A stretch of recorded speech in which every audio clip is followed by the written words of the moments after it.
What? Who's the fucking guy? ¿Cómo ven la carnita de venadito? Pésame carnal? las pinzas porque le voy a dar un peso que no quieras. Rózame aquí, güey. Dame ese pedazo tú. Espérame. Gugu. ¿Cuál? Dame ese que volteaste. ¿Cuál? Ese, ¿Este?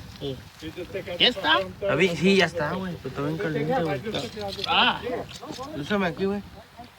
¿Sabes cómo está de bueno? Pues no, güey. Nomás que la gente no sabe, bro. Cuñado. Usted dígame si está bueno o no. No, les estoy dando todo. Fíjate qué sabor le di. No está tan caliente. Le di sabor a limón con black pepper and lemon. The flavor. This is the flavor. El black pepper como la asesina, para que me entiendan. Usted dígame si la hizo o no. ¿Eh? Chingona, man.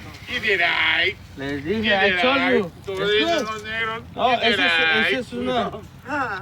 Ese es black pepper and limón. Con limón. Eso es como cecina. Thank you. Les hice eso. Keep up the good work. Thank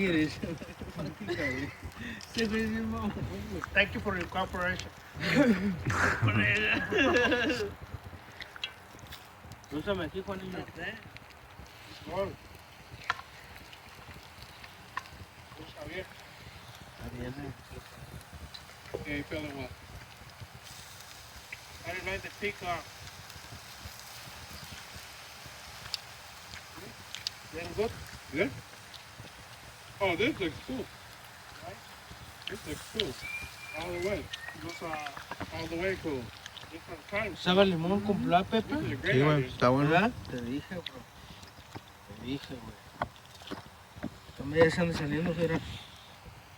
Ahí está. Finish that with salmon.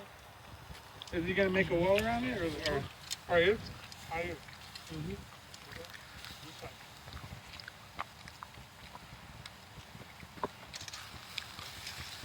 Very good. Told you. Hubieras puesto más limón, sal. No, apenas con eso, Con eso cuñado. queda Justamente lo que necesitaba.